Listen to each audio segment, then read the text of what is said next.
السلام عليكم ورحمة الله وبركاته.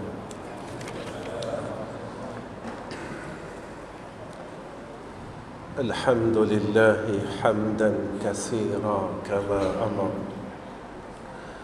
أشهد أن لا إله إلا الله وحده لا شريك له، وأشهد أن محمدا عبده ورسوله. اللهم صل على سيدنا محمد وعلى آله وصحبه وسلم. اللهم لك الحمد وإليك المستكى وأنت المستعان، ولا حول ولا قوة إلا بالله العلي العظيم. اللهم ارزقنا العلم والتقوى. اللهم أكرمنا بالعلم والتقوى. أما بعد، وقال نبينا محمد صلى الله عليه وسلم: إن لربكم في أيام دهركم نفحات ألا فتعرضوا لها.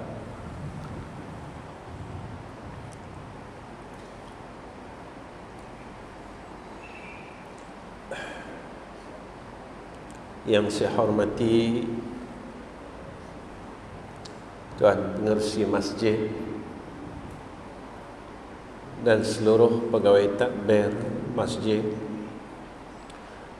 yang saya sayangi sekalian hadirin wal hadirat, yang disayangi oleh Allah Subhanahu wa taala. Kenapakah saya katakan tuan-tuan disayangi oleh Allah? Setiap perkara kebaikan itu yang Allah berikan kepada hamba adalah sebagai tanda kasih. Setiap kebaikan dan ketaatan yang Allah berikan kepada hambanya adalah tanda kasih dan sayang daripada Allah Subhanahu wa ta'ala. Perbezaan di antara orang kafir dan orang mukmin, Allah berikan kepada orang kafir ini seluruh dunia dan isinya, tetapi Allah tidak berikan akhirat itu kepada mereka. Berbeza dengan orang yang mukmin, Allah berikan perkara akhirat kepada orang mukmin, dan Allah berikan juga perkara dunia kepada orang mukmin. Inilah kelebihannya orang mukmin. Allah kurniakan kepada orang mukmin dunia dan akhirat. Ia seperti mana yang kita minta di dalam doa kita. Rabbana atina fid dunya hasanah wa fil akhirati hasanah wa qina azabannar. Tuan-tuan yang dikasihi oleh Allah Subhanahu wa taala, pertama sekali saya mengucapkan terima kasih kerana tuan-tuan menerima saya di masjid ini. Kedatangan saya adalah kerana menghubungkan silah, menghubungkan hubungan di antara saudara Islam. Kerana ini adalah perintah daripada Sayyiduna Rasulina Muhammad sallallahu alaihi wasallam. Akhir zaman ini, kasih sayang ini mula terangkat pada hati orang Islam itu sendiri. Kita selalu benci-membenci di antara kita, seolah-olah kasih sayang ini semakin kurang. kita bermusuhan di antara keluarga kita, adik-beradik kita, dan yang paling dahsyat pada akhir zaman ini, seorang anak bermusuh dengan ibu dan ayahnya, seorang ibu bermusuh dengan anaknya, semata-mata kerana adalah daki dunia, disebabkan harta yang tidak banyak mana pun. Tetapi syaitan telah berjaya menghancurkan dan memalingkan kita daripada jalan syurga Allah. Ketika saat kita hilang kasih sayang, kerana kasih ini daripada sifat Allah, justru itu Allah Subhanahu wa ta'ala menjelaskan, mengatakan, berpesan kepada kita dalam hadis qudsi, rahim itu daripada sifatku. Siapa yang memutuskan rahim, dia telah memutuskan hubungannya dengan aku, kata Allah. Kita berada pada satu masa yang penuh dengan kebinasaan dan kecelakaan. Zaman ini yang dinamakan zaman akhir. Kalau kita tidak benar-benar berhati-hati, nescaya kaki kita akan gelincir dari jalan yang benar. Tuan-tuan, bukan sekadar salat, puasa, pergi umrah, tunaikan zakat, selesai diri kita sebagai hamba Allah untuk masuk syurga. Tidak. Banyak perintah yang kita rasa kita telah tinggalkan. Hablum minallah, hablum minan nas. Sebab itu hadis pertama setelah orang-orang Makkah, yakni orang muhajir, sampai ke Madinatul Munawwarah, Nabi berpesan 4 perkara kepada sekalian orang Islam waktu itu. Yang pertama, Nabi kata, sebarkan salam. Yang kedua, Nabi kata, hubungkan silaturahim. Yang ketiga, Nabi pesan, berilah makan kepada orang Islam. Dan yang keempat, Nabi pesan, bangunlah malam, salat pada waktu malam. Kalau kita lihat hadis ini, tuan-tuan, 3 perintah hablum minan nas, 1 saja perintah hablum minallah. Kenapa ianya diambil berat tentang hablum minan nas? Ramai orang berjaya tentang hablum minallah, tetapi begitu ramai orang gagal dengan hablum minan nas. Ramai orang yang salat dan orang tidak tinggalkan salat, tetapi ramai orang gagal apabila datangnya ujian hablum minan nas. Ramai orang boleh puasa Senin Kamis, ramai orang boleh puasa Zulhijjah, tapi tak ramai orang boleh buang sifat kebencian dalam hati dengan ditukar kepada kasih sayang. Kita gagal kerana sunnah yang terbesar adalah sunnah kasih sayang. Nabi didik kita dan Nabi ajar kita, sehingga kan dalam satu hadis Nabi menyatakan, la yu'minu ahadukum hatta yuhibba li akhihi ma yuhibbu li nafsihi. Tidak sempurna iman seorang kamu jika kamu tidak mengasihi saudara se-Islam kamu seperti mana kamu mengasihi diri kamu sendiri. Jika kita tidak mahu orang mengkeji kita, jangan keji orang lain. Jika kita tidak mahu orang memarahi kita, jangan memarahi orang lain. Jika kita tidak mahu orang lain membenci kita, jangan membenci orang lain. Jika kita tidak mahu orang buka aib kita, belajarlah supaya kita tak buka aib orang lain. Jika kita tidak mahu orang memaki kita, berhentilah kita memaki orang lain. Jika kita mahu orang menyayangi kita, belajarlah untuk menyayangi orang lain. Kerana ini yang Nabi buat. Nabi sayang kita, Nabi tidak pernah benci kita. Nabi sebut tentang umat akhir zaman. Nabi sebut tentang kita, walaupun ketika itu kita belum dilahirkan lagi. Tapi Nabi menyatakan tentang kita 1400 tahun yang dulu. Kenapa, tuan-tuan? Sebab Nabi sayang kita. Kenapa, tuan-tuan? Sebab Nabi tak pernah benci kita. Nabi tahu umat akhir zaman ini umat yang lemah. Nabi tahu. Dan Nabi pernah berkata sedemikian. Umat aku pada akhir zaman, Nabi kata apa? Yang mana mereka ini tubuh mereka lemah dan umur mereka tidak panjang. Nabi cakap. Nabi tahu, tuan-tuan. Nabi sebut pasal kita. Kita bukan orang yang gagah. Kita tak mampu nak melakukan ibadah seperti mana ibadatnya salafus salih. Kita tak mampu untuk melakukan perkara kebaikan seperti mana salafus salih dan ashabul rasul. Kita tak mampu, tuan-tuan. Kita nak ikut mereka. Kita nak ikut ketaatan mereka. Ketika orang bertanya tentang Rasulullah sallallahu alaihi wasallam, saat itu, tuan-tuan, lalunya sahabat Nabi yang bernama Sayyidina Abu Bakar.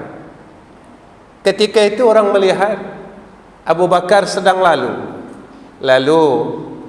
mereka menunjukkan, kalau kamu ingin melihat akan Rasulullah sallallahu alaihi wasallam, maka kamu lihatlah tubuh itu, yaitu tubuhnya Allah Sayyidina Abu Bakar As-Siddiq. Kerana apa, tuan-tuan? Apa yang dibuat oleh Nabi sallallahu alaihi wasallam seluruhnya tidak ditinggalkan oleh Sayyidina Abu Bakar As-Siddiq. Tuan-tuan, kita banyak lagi menyalahi akan Rasulullah sallallahu alaihi wasallam. Kita banyak lagi menyalahinya. Kita banyak lagi tidak menepatinya. Kita tepat pada pakaian kita, tetapi pada hati kita banyak menyalahinya. Pada sifatnya banyak menyalahinya. Pada akhlaknya banyak menyalahinya. Hati kita begitu keras, tuan-tuan. Hati Nabi tidak. Hati Nabi begitu lembut. Hati Nabi halim. Hati Nabi ini begitu halus, tuan-tuan. Hati Nabi terlalu lembut pada Allah. Hati Nabi terlalu lembut pada sekalian umat Muhammad sallallahu alaihi wasallam. Nabi pernah menangis untuk kita teresak-esak saat Sayyidina Jibril alaihissalam datang kepada Rasulullah sallallahu alaihi wasallam. Jibril menyatakan kepada Rasulullah, "Ya Habiballah, saat ini api neraka sedang marak menyala." Sayyidina Rasul bertanya kepada Jibril tentang tingkatan neraka Allah. Tingkat yang pertama, kedua, ketiga diberitahu oleh Jibril alaihissalam, sampai pada tingkatan yang ketujuh. Jibril diam. "Wahai Jibril, bagi tahu aku, tingkat itu untuk siapa?" Setelah Jibril bagi tahu tingkatan ini, kedua, ketiga, untuk orang ini, untuk umat ini, untuk fulan bin fulan, untuk ini golongan dan sebagainya. Sampai pada tingkat yang ketujuh, Jibril diam. Rasulullah tanya lagi, "Ya Jibril, kenapa engkau diam? Bagi tahu aku." Jibril diam dan terus diam. Rasulullah tanya lagi, "Ya Jibril, tolonglah bagi tahu aku." Saat itu Jibril berkata kepada Rasulullah sallallahu alaihi wasallam, "Ya Muhammad, tingkat yang ketujuh ini untuk umat engkau, ya Rasulullah." Saat Rasulullah mendengar, "Untuk umatmu, ya Muhammad," Rasulullah menangis, tuan-tuan. Dan Rasulullah terus sujud kepada Allah Subhanahu wa taala. Saat itu, tuan-tuan, daripada saat pertemuan Rasulullah dengan Jibril alaihissalam, Rasulullah hanya keluar salat berjamaah, kemudian Rasulullah balik ke rumahnya semula. Sehingga kan seolah-olah Rasulullah tidak pernah keluar daripada rumah. Dan sahabat bertanya, "Apakah engkau melihat akan Sayyidina Rasulina Muhammad sallallahu alaihi wasallam?" Ada sahabat kata, "Aku tak melihat Nabi illa melainkan salat." Mereka resah, tuan-tuan. Sahabat-sahabat resah, kenapa Nabi tak keluar? Dah 3 hari ni. Mereka bertanya kepada Sayyidatina Aisyah radhiyallahu anha, "Wahai Aisyah, apa Rasulullah buat? Apa Rasulullah buat sampai Rasulullah tak keluar ni?" Aisyah kata, Rasulullah sujud selama 3 hari 3 malam kepada Allah dan menangis, memohon kepada Allah Subhanahu wa ta'ala agar Allah selamatkan ummah. Tuan-tuan, kalau bukan dengan sifat kasih yang besar, maka ia tidak akan terjadi. Sebab itu tuan-tuan, segala kebaikan ini, jika tidak ada hidayah dan taufik daripada Allah, maka kita tidak akan beroleh satu pun kebaikan. Kita tak akan dapat kebaikan, kita tak akan mampu angkat tangan kita, tuan-tuan, untuk salat maghrib tadi.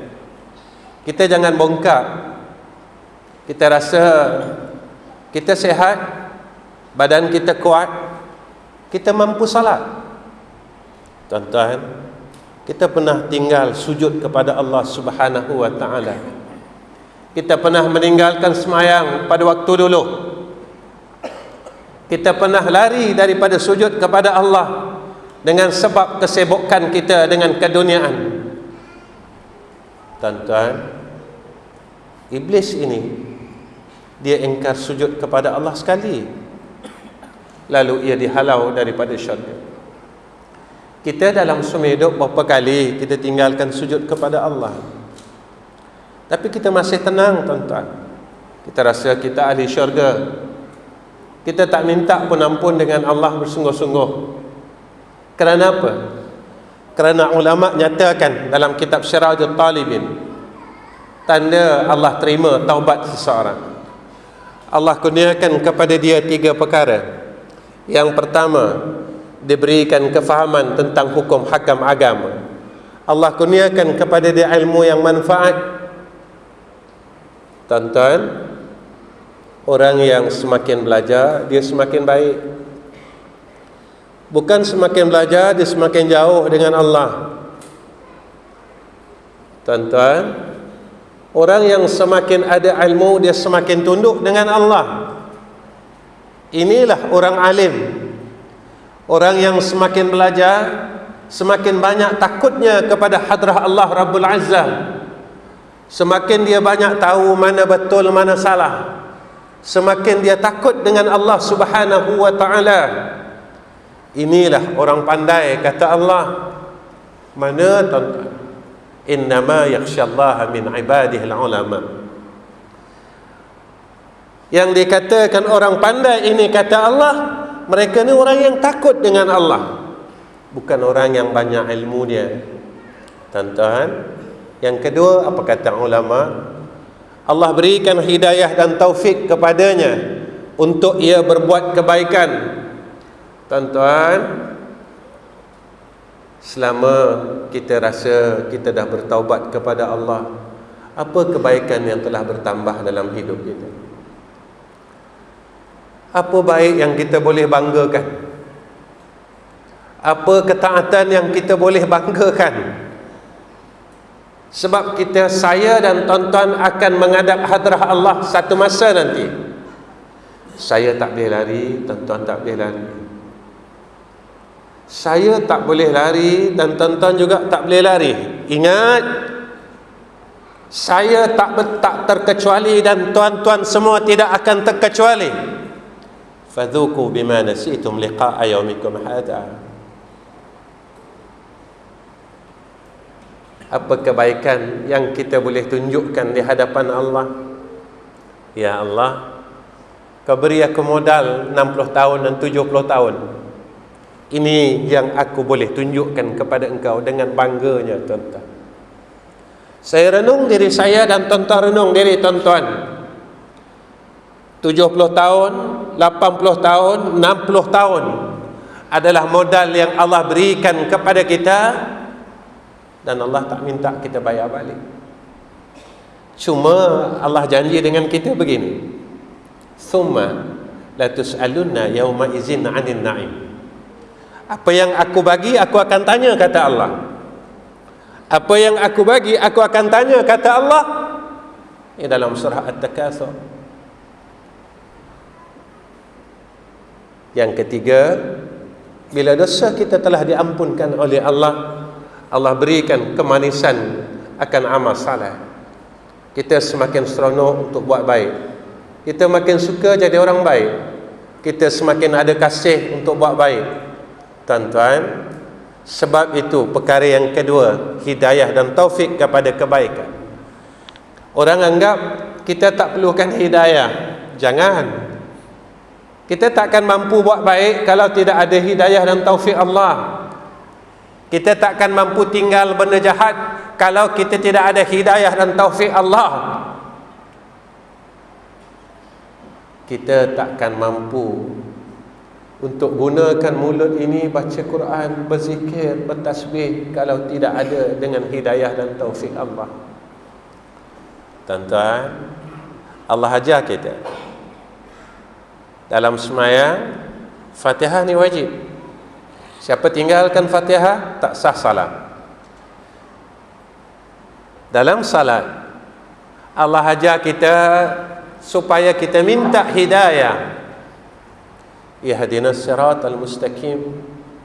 Tuan-tuan, dalam satu hari satu malam adanya sunat minta hidayah. Pada sembahyang subuh, tuan-tuan, jangan lupa. Allahumma hadina fi man hadait.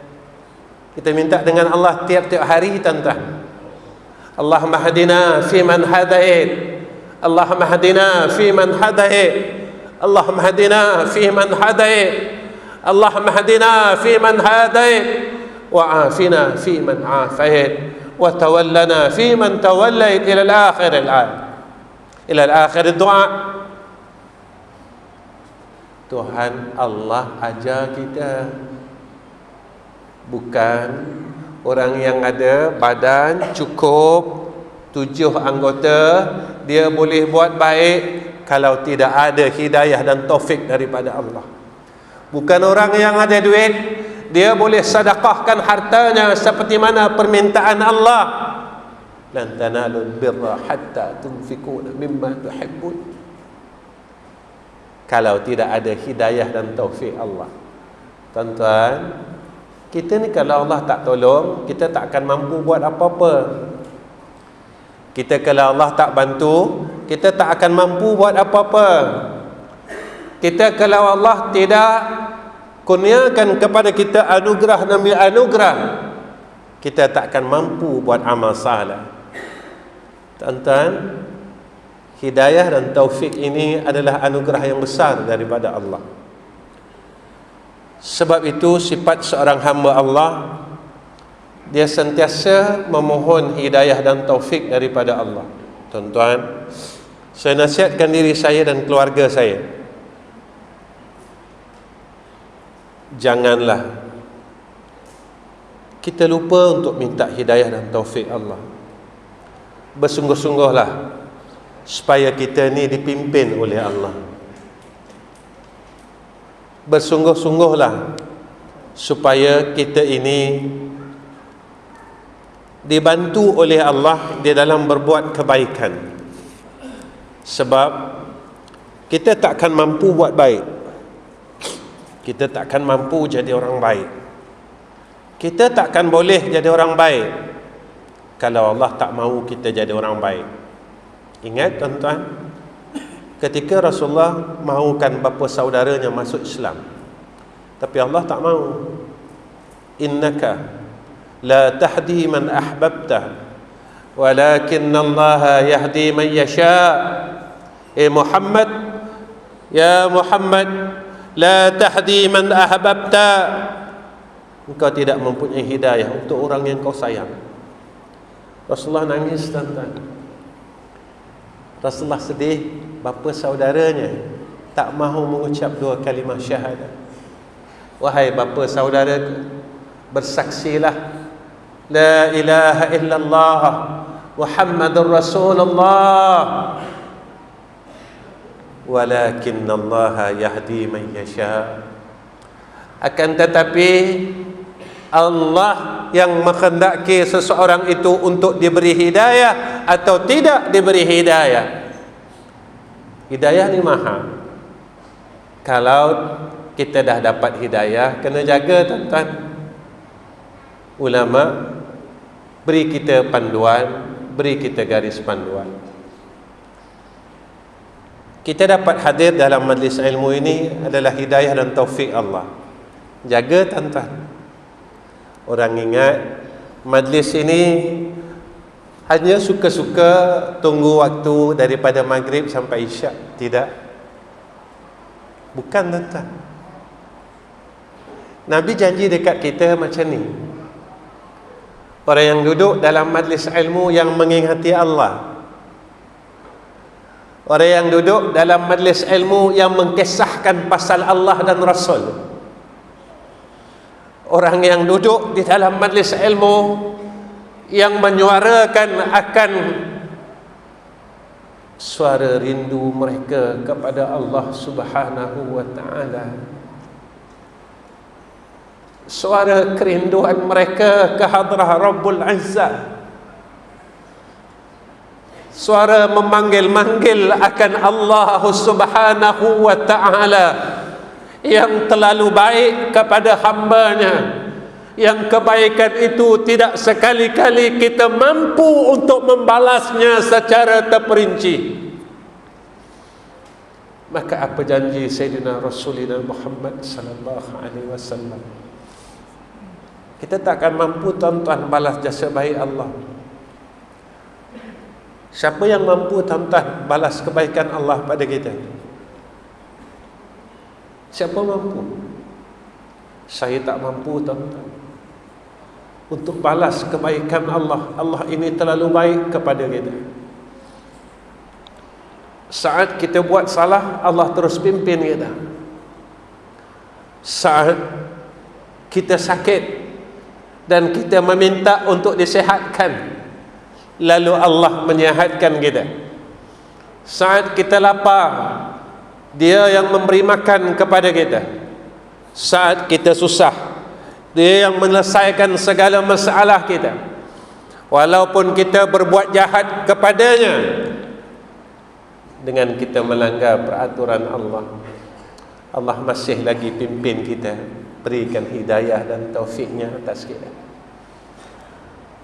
Tuan-tuan, satu perkataan yang saya ingin katakan, seengkar mana pun kita, Allah masih tidak tinggal kita. Sejahat mana pun kita, Allah masih tidak pernah tinggalkan kita. Seburuk mana pun hidup kita, Allah masih tidak tinggalkan kita. Dengan kasihani Dia,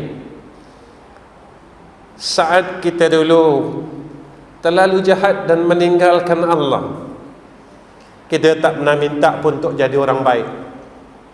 Saat kita jauh daripada masjid dan rumah Allah, kita tak pernah minta pun nak jadi orang masjid. Allah telah tukarkan kehidupan kita daripada orang yang jauh daripada rumah Allah. Lalu Allah berikan kesempatan kita pada saat kita akhir-akhir akan umur ini, diberikan kita berada di dalam rumahnya. Tuan-tuan, orang yang berada dalam masjid dan hatinya terpaut dengan masjid adalah golongan yang bakal mendapat naungan arasy Allah. Orang yang berada dalam majlis ilmu, apa kata Rasulullah sallallahu alaihi wasallam?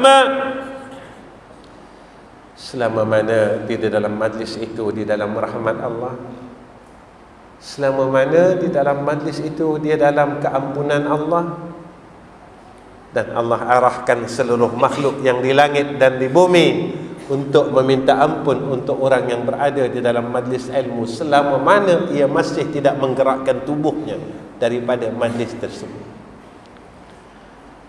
Ini adalah hidayah dan taufik Allah. Apa kata ulama? Hidayah dan taufik ni kena jaga. kerana ia kurnia yang paling besar daripada Allah. Sehingga musannif menjelaskan, ulama menyatakan kepada kita, tuan-tuan, orang yang dimuliakan oleh Allah adalah mereka yang telah diberi hidayah dan taufik oleh Allah. Tuan-tuan, sebaliknya, kalau kita tak dapat hidayah dan taufik, bermakna kita dalam kehinaan. Tuan-tuan, cukuplah kita jadi hina dalam dunia. Jangan kita hina dekat akhirat. Cukuplah tuan-tuan kita miskin dalam dunia. Jangan kita miskin dekat akhirat. Cukuplah kita ini banyak masalah dah dalam dunia. Jangan kita banyak masalah lagi dekat akhirat. Tuan-tuan, orang yang Allah muliakan, Allah bagi hidayah. Saya tak suka bercakap hal dalam dunia ni. Biarlah apa yang berlaku di sekeliling kita, dia telah pun diberitahu oleh Rasulullah sallallahu alaihi wasallam.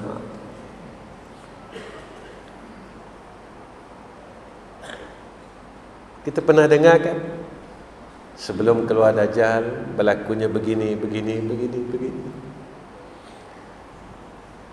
Tuan-tuan, sebelum keluarnya Al-Mahdi, adanya 73 puak. Saya tak nak kisahkan 72 puak ni, tuan-tuan. Biarlah. Saya nak kisahkan aku ni masuk tak dalam satu golongan itu. Sebab apa? Besok Allah akan hapuskan 72 ni, yang ada cuma satu. Itu kan janji dia. Begitu kan janji Nabi.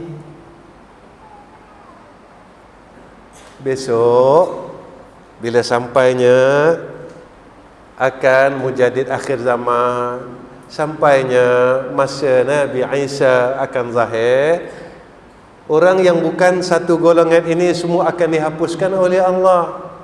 Ini yang kan kita dengar.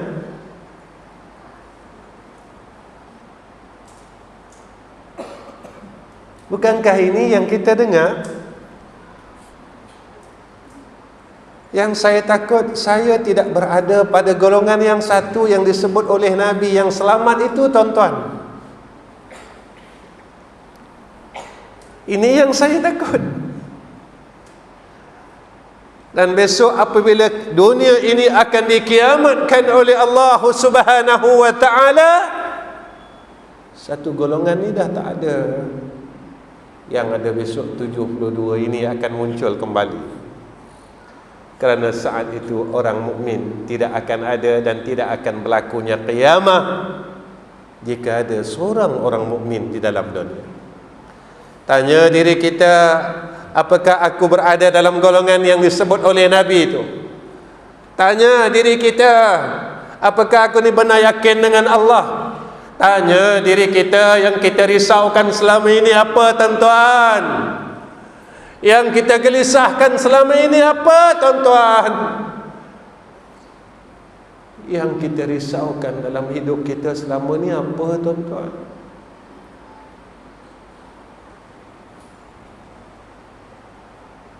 Dari pagi tadi sampai sekarang risau tak?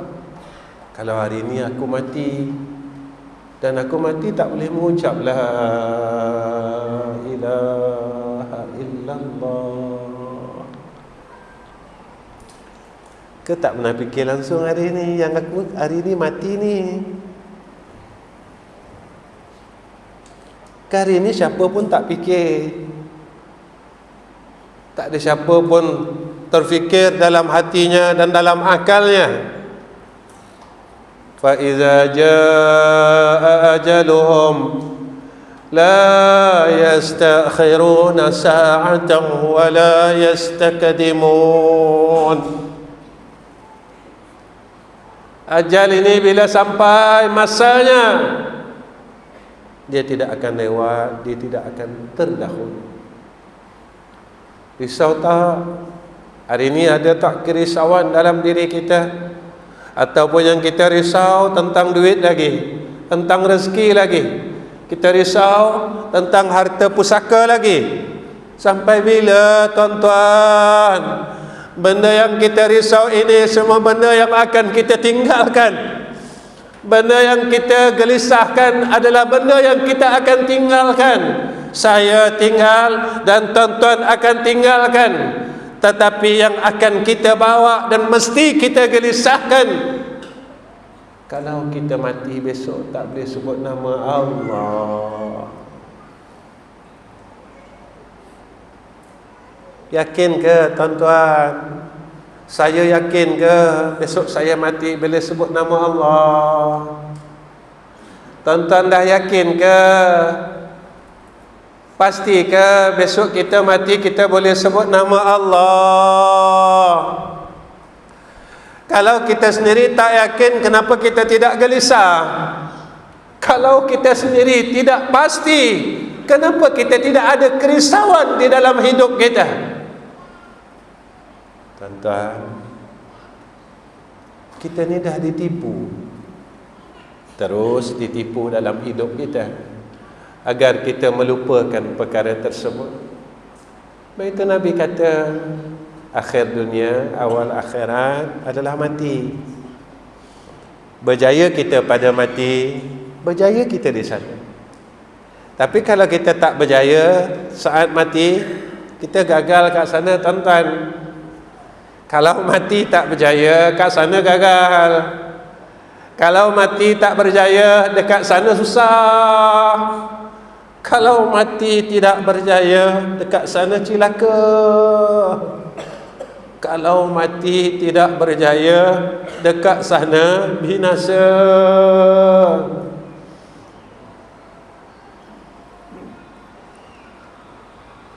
Lalu orang tanya, pernah cakap dengan saya, Ustaz, yang tu kan rahmat? Betul. Kita takut kita tak dapat rahmat tu, sebab masih hidup kita tak mahu rahmat tu. Orang yang takut mesti sungguh-sungguh.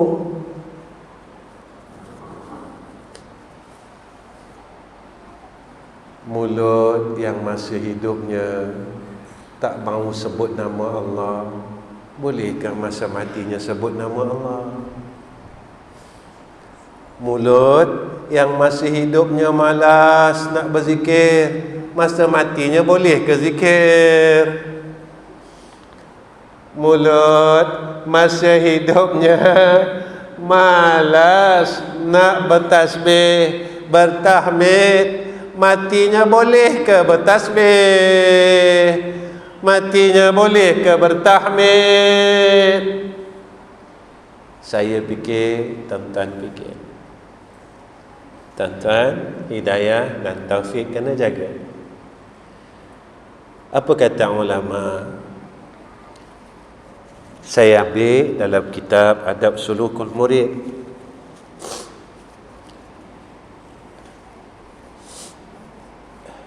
Sikit lagi saya berhenti, tuan-tuan. Maaf ya tuan-tuan. Apa kata pengarang kitab ini?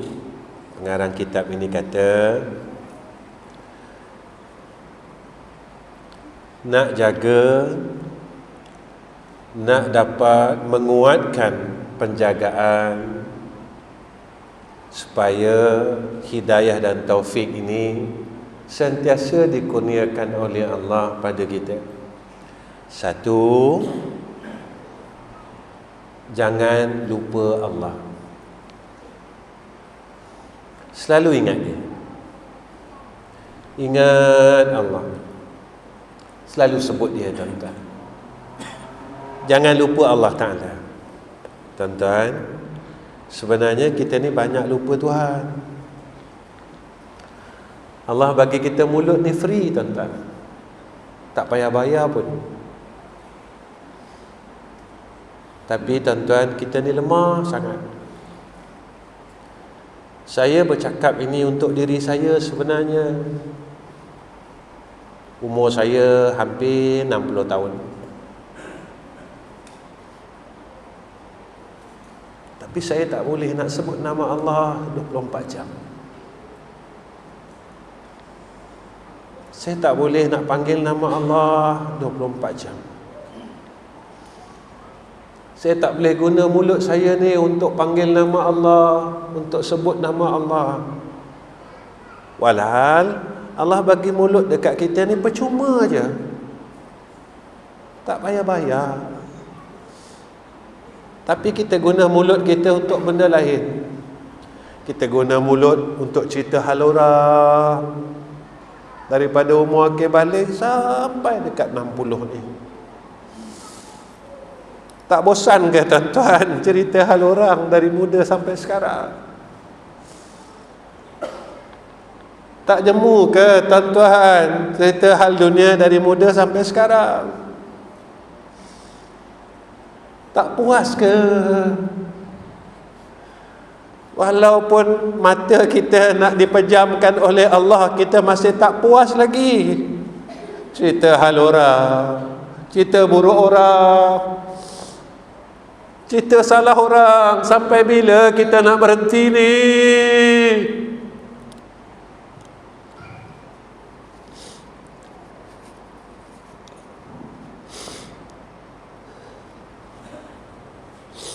Sampai bila tuan-tuan kita nak berhenti? Sampai bila? Sampai bila? Sampai bila tuan-tuan kita nak berhenti nak cerita hal orang? Mulut ini Allah bagi percuma je. Kita nak istighfar sehari 100 tak mampu. Kita nak tasbih sehari 100 tak mampu. Kita nak baca selawat sehari 100 tak mampu. Tapi kita suka cerita hal orang. Tak jemu ke? Tak bosan ke? Tak ada rasa salah ke? Tuan-tuan, kita dah nak mati dah. Kita dah nak balik jumpa Allah. Jangan jadi orang gagal. Tuan-tuan, ilmu banyak-banyak, kalau tak dapat jadi orang baik, cilaka tuan-tuan.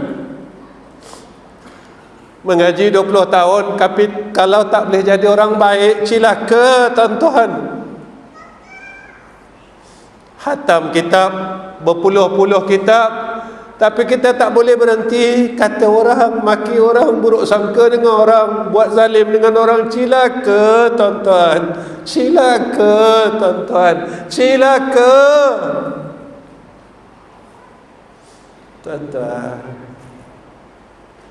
saya nasihatkan diri saya, cukuplah, sudahlah.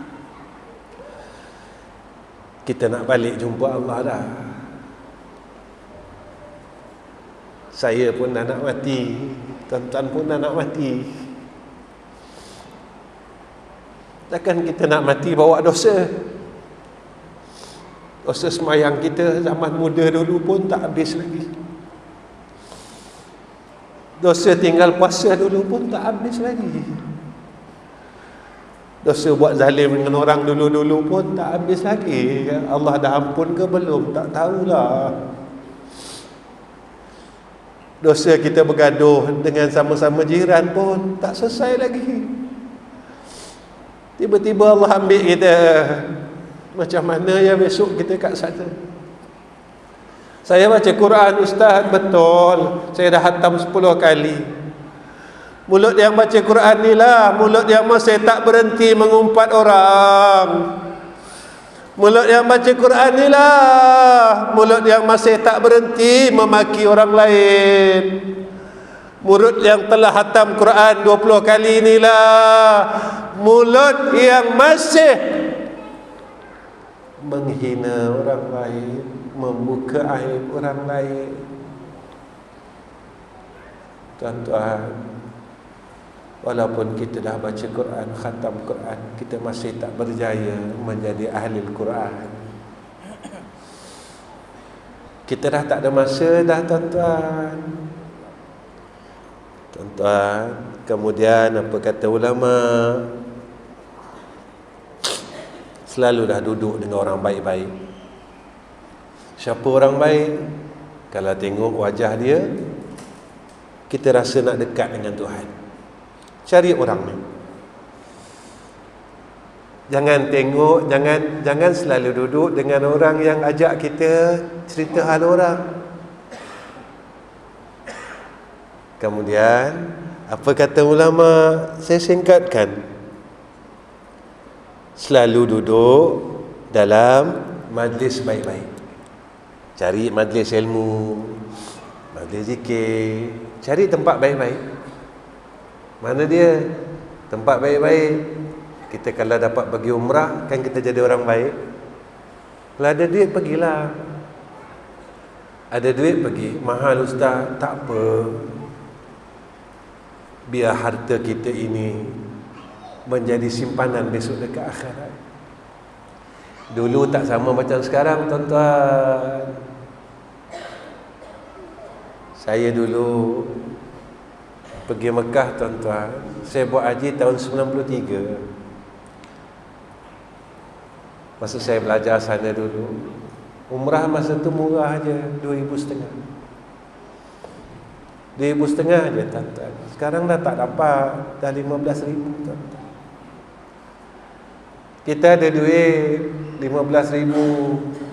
Apa salahnya? Ya Allah, duit ini aku gunakan untuk Engkau. Duit ini aku gunakan untuk aku buat baik dengan Engkau, ya Allah. Ya Allah, dah banyak duit yang aku buang untuk kemurkaan Engkau dah. Banyak harta yang aku telah salurkan untuk kemurkaan Engkau, kemarahan Engkau, kebencian Engkau. Ya Allah, kalau aku dapat pergi, ya Allah, aku boleh jadi baik.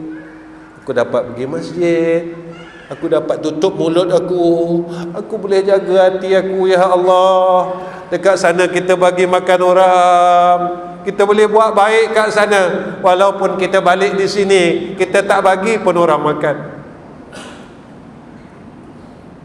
Maka carilah tempat yang baik-baik. Tuan-tuan, saya rasa cukup setakat ini pertemuan saya dengan tuan-tuan. Saya tinggalkan dua benda pada tuan-tuan supaya kita sentiasa dapat baik dan Allah tak cabut baik kita. Satu, jangan tinggalkan wirid ni. Saya bagi dua wirid. Satu, kita minta supaya Allah bagi kita benda baik. Dua, supaya baik yang Allah bagi Allah tak ambil. Benda paling kita takut, tuan-tuan, kebaikan yang kita dah buat Allah ambil. Yang ni takut. Apa dia? Saya baca 3 kali.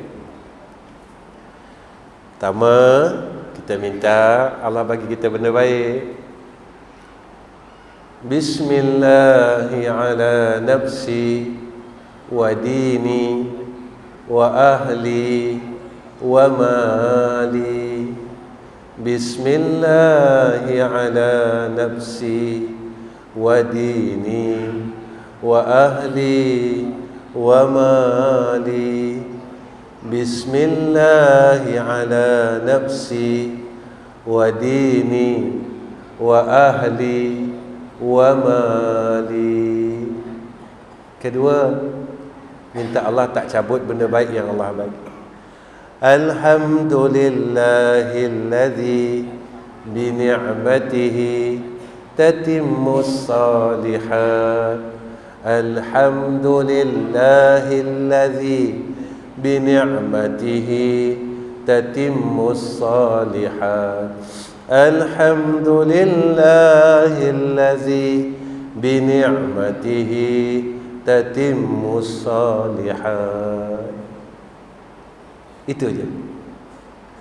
Akhir kalam, saya minta maaf, minta ampun. Saya bukan orang pandai, saya orang bodoh. Saya tak macam orang lain, tak macam orang-orang pandai yang lain. Jadi saya minta ampun, minta maaf. Kalau apa yang tuan-tuan nak, tuan-tuan tak dapat, saya minta ampun, minta maaf pada semua orang. Kalau saya ada salah dengan tuan-tuan semua, saya minta maaf, saya minta ampun. Saya harap dengan tuan-tuan maafkan dosa saya, maafkan salah saya. Besok saya balik jumpa Allah, saya tak sangkut, saya tak ditahan oleh malaikat. Itu aja harapan saya kepada Allah Rabbul Izzah. Tuan-tuan, yang terakhir, tuan-tuan tolong doakan saya dan keluarga saya, anak, isteri, cucu saya. Mudah-mudahan kami dapat jadi orang baik dan Allah terima kami sebagai orang baik. Itu je. Tuan-tuan tolong doa ya. Mudah-mudahan saya jadi orang baik. Saya bukan orang baik tuan-tuan, saya orang jahat. Tuan-tuan tak apa, tuan-tuan orang baik. Tuan-tuan dapat semayang, pergi masjid 5 waktu sehari semalam. Saya orang jahat tuan-tuan, saya masih jahat lagi. Saya mengaku tuan-tuan, ini bukan gurauan saya, ini hakikatnya. Cuma Allah tak buka aib saya tuan-tuan. Allah sayang saya, Allah tutup keburukan saya di hadapan tuan-tuan. Dan saya ucap terima kasih pada Allah. Terima kasih ya Allah, terima kasih ya Allah, terima kasih ya Allah. Yang keduanya, tuan-tuan, saya ada satu madrasah di Kuala Terengganu. Saya ada 3 madrasah tuan-tuan. Tolong doakan ketiga-tiga madrasah kami sentiasa dalam pertolongan Allah. 2 madrasah saya di Selangor dan 1 madrasah saya di Kuala Terengganu. Madrasah kami di Kuala Terengganu ini dalam pembinaan lagi. Sekarang tengah buat masjid. Masjid itu saya niatkan masjid, tapi kami tak panggil masjid lah, sebab masjid dekat dengan madrasah itu. Jadi masjid kami panggil surau lah. Cuma niat kami di dalam masjid supaya kami dapat salat i'tikaf dalam tempat tersebut. Alhamdulillah tuan-tuan, Masya Allah, pembinaan masjid itu dah hampir siap 90%. Saya baru saja balik daripada Kuala Terengganu 2 hari lepas, alhamdulillah, dan saya melihat akan proses pembinaan. Dan proses pembinaan itu hampir 90% lah sekarang. Dan saya balik 2 hari lepas, ada beberapa perkara yang sedang dicari oleh kontraktor. Keunikan tentang pembinaan madrasah itu saya kongsikan sedikit. Saya sebenarnya jarang untuk ceritakan, untuk buat kutipan dana dan sebagainya. Alhamdulillah, kontraktor yang terlibat untuk pembinaan madrasah kami, dia yang sebenarnya tuan-tuan yang mencari dana, serta dengan sahabat-sahabat kami di Kuala Terengganu. Mereka kontraktor, mereka yang uruskan dana tuan-tuan. Saya tak keluar duit apa pun. Saya kadang-kala diminta untuk membayar gaji kepada pekerja-pekerja tersebut, lebih kurang sebulan dalam 30,000 macam itulah. Hasil sumbangan orang ramai, alhamdulillah, masjid itu telah mencecah sumbangannya 1.4 juta dan 90%. Sekarang adalah akhir untuk persiapan masjid tersebut. Kalau tuan-tuan setuju, saya buka peluang wakaf ini untuk ahli qaryah ini. Tapi kalau tuan-tuan tak setuju, saya tak akan buka peluang wakaf ini untuk tuan-tuan di sini. Saya akan berhenti di sini dan saya tak akan buka apa-apa. Tapi kalau tuan-tuan setuju, saya akan buka peluang wakaf ini kepada tuan-tuan. Saya nak tanya tuan-tuan dulu, kalau saya buka ni, tuan-tuan setuju tak? Kalau tak setuju, saya tak buka tuan-tuan, sebab saya jarang untuk buat kutipan dana masjid ini. Memang saya, kalau tuan-tuan tanya sahabat-sahabat kita yang bawa kamera ni, mereka setiap masa dengan saya, tuan-tuan, saya memang jarang buka. Kalau tuan-tuan mahukan saya buka peluang ni, saya bukakan. Boleh tuan-tuan? Baik. Kami sedang cari 3 perkara untuk diselesaikan sekarang. Pertama, kami tengah cari orang yang mahu memberi sumbangan selesaikan masalah tile masjid. Jumlah tile ini anggaran dia RM25,000. Kedua, kami mencari orang yang nak selesaikan masalah ceiling masjid. Jumlah ceiling ini RM42,000. Kami mencari orang yang nak selesaikan pendawaian elektrikal masjid. Jumlahnya RM24,000. Jadi malam ni saya buka lah tuan-tuan untuk ahli qaryah ini. Selesai, saya tak tahu siapa yang Allah pilih. Saya tak tahu tuan-tuan siapa yang Allah berikan hidayah dan taufik. Bukan orang yang ada harta, dia mampu keluarkan hartanya untuk Allah. Sebab itu saya minta izin tuan-tuan. Kalau tuan-tuan setuju, buka. Tak setuju, saya tak nak buat apa-apa pun untuk sumbangan dana wakaf masjid malam.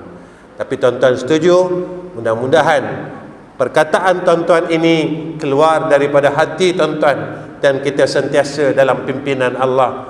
Mudah-mudahan apa yang kita keluarkan sebagian harta kita pada malam ini menjadi asbab besok kita dapat masuk jannah Allah Subhanahu wa taala. Wa akhirul kalam, assalamualaikum warahmatullahi wabarakatuh. Bismillahirrahmanirrahim. Alhamdulillahirabbil alamin. Allahumma salli ala sayidina Muhammad wa ala alihi wa sahbihi wa sallim. Ya Allah, ya Allah, ya Allah, ya Allah, ya Allah. Kami panggil nama Engkau ya Allah. Kami seru asma-Mu ya Arhamar Rahimin. Kami merayu dan kami munajah ke hadrah-Mu ya Zal Jalali wal Ikram. Kurniakan atas kami hidayah dan taufik-Mu ya Allah, sehinggalah kami memejam mata bertemu ke hadrah Engkau ya Zal Jalali wal Ikram. Ya Allah, dorongkanlah kami ya Arhamar Rahimin ke arah kebaikan, untuk berbuat baik kepada Engkau ya Allah, sebagai tanda syukur kami ke hadrah-Mu ya Zal Jalali wal Ikram. Ya Allah, tolonglah padamkan seluruh masa silam kami yang di dalam kebencian-Mu dan kemarahan-Mu ya Allah. Tolonglah padamkan seluruh kesilapan kami dan kesalahan kami ya Arhamar Rahimin, agar kami besok tidak malu untuk menghadap hadrah-Mu ya Zal Jalali wal Ikram. Ya Allah, kami mohon ke hadrah-Mu ya Zal Jalali wal Ikram, besok di padang mahsyar ya Allah, tolonglah jangan Engkau tayangkan seluruh kemaksiatan kami, kesalahan kami, untuk dilihat oleh sekalian hamba-hamba-Mu dan sekalian umat Muhammad sallallahu alaihi wasallam. Kami malu ya Allah, kami malu ya Allah, kami malu ya Arhamar Rahimin. Wa sallallahu ala sayidina Muhammad wa ala ali sayidina Muhammad, walhamdulillahi rabbil alamin. Taqabbalallahu minna wa minkum.